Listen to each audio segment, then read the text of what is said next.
क्या हाल है बच्चों। और मैं विक्की सिंह, एसवीपी इंस्टीट्यूट में आपका स्वागत है। और मैं लेकर आ गया हूँ आपके लिए बड़ी इंपॉर्टेंट वीडियो राउंड 2 के शुरुआत से पहले।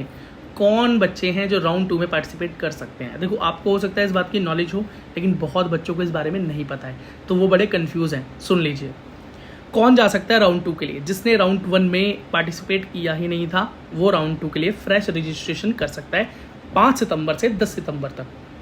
ठीक है, 10 सितंबर को भी सिर्फ दोपहर 12 बजे तक, याद रखना। और दूसरा कि जो फर्स्ट राउंड में जिसने रजिस्ट्रेशन करवाया था पर किसी वजह से उसने प्रेफरेंस लिस्ट नहीं भरी थी, मतलब काउंसलिंग नहीं की, सिर्फ रजिस्ट्रेशन किया और छोड़ दिया, कोई बात नहीं। अगर आपने अपना सिक्योरिटी अमाउंट वहाँ जमा किया था, रजिस्ट्रेशन किया था, तो आप सेकंड राउंड में दोबारा से कर सकते हो, कुछ भी अलग से करने की ज़रूरत नहीं होगी। थर्ड, जिन्होंने पार्टिसिपेट किया और उनको एक कॉलेज अलॉट हो गया पर वो कॉलेज में नहीं गए क्योंकि उनको लगता था कि ये जो कॉलेज अलॉट हो गया है ये वो कॉलेज नहीं है जो मुझे चाहिए, मुझे कोई और कॉलेज चाहिए, मुझे एक अच्छा कॉलेज सेकंड राउंड में मिल सकता है, तो वो कॉलेज उन्होंने विजिट ही नहीं किया, रिपोर्ट ही नहीं किया, एडमिशन लिया ही नहीं, तो ये हो गया फ्री एग्जिट।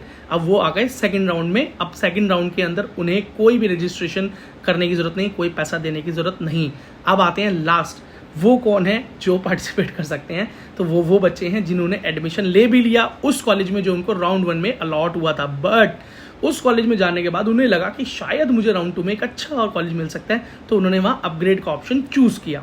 ठीक है, और अब वो अपग्रेड के लिए, मतलब एक उससे ज़्यादा बेहतर कॉलेज के लिए राउंड 2 में है, तो उन्हें भी कोई अलग से रजिस्ट्रेशन करने की ज़रूरत नहीं, कोई फ़ी पे करने की ज़रूरत नहीं। अब वो दोबारा से राउंड 2 के अंदर नॉर्मली पार्टिसिपेट कर सकते हैं।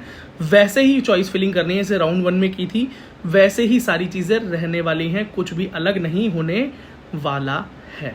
चलो, अब इसमें एक और इम्पॉर्टेंट बात मैं आपको बता देता हूँ कि अगर आपको स्टेट में कॉलेज मिल गया, अब वहाँ भी सेटिस्फाई नहीं है। अब हो सकता है आपको लगे अरे ऐसे कैसे हो सकता है, पर होता है कि आप स्टेट में मिले हुए, ऑल इंडिया में आपको नहीं मिला लेकिन आपको स्टेट में मिला, आप वहाँ सेटिस्फाई नहीं है, तो आप ऑल इंडिया राउंड 2 में आना चाहते हैं तो आप आ सकते हैं। अलग से रजिस्ट्रेशन करने की ज़रूरत नहीं पड़ेगी। अगर राउंड 1 में किया था तो ठीक है, किया ही होगा, और अलग से कोई फ़ी पे करने की ज़रूरत नहीं है, आप यहाँ पार्टिसिपेट कर सकते हो। अगर कोई कॉलेज अलॉट होता है तो आपको स्टेट वाले कॉलेज में जहाँ पर आपको अलॉट हुआ था, अगर आपने वहाँ एडमिशन ले लिया तो आपको वहाँ की सीट को रिज़ाइन करना होगा। वो आपके स्टेट पर डिपेंड करता है कि वहाँ पर क्या पॉलिसी है, क्या डेट है रिजिग्नेशन की। आप वहाँ रिज़ाइन करके अपने डॉक्यूमेंट्स वहाँ से लेके ऑल इंडिया में अलॉट हुए सेकंड राउंड के कॉलेज में एडमिशन ले सकते हैं। तो बेटा ये थी वो चीज़ें कि कौन बच्चा अपने सेकंड राउंड में पार्टिसिपेट कर सकता है, कौन स्टूडेंट सेकंड राउंड में पार्टिसिपेट कर सकता है। कुछ इंपॉर्टेंट इंस्ट्रक्शंस जो मैंने बतानी थी वो भी बता देता हूँ। पहली बात, अगर आपके डॉक्यूमेंट्स कंप्लीट नहीं हैं या आपके ओरिजिनल डॉक्यूमेंट आपके पास नहीं है तो बेटा उनको अरेंज ज़रूर कर लेना, नहीं तो सेकंड राउंड में अलॉट हुए कॉलेज में आपका एडमिशन कैंसिल हो जाएगा।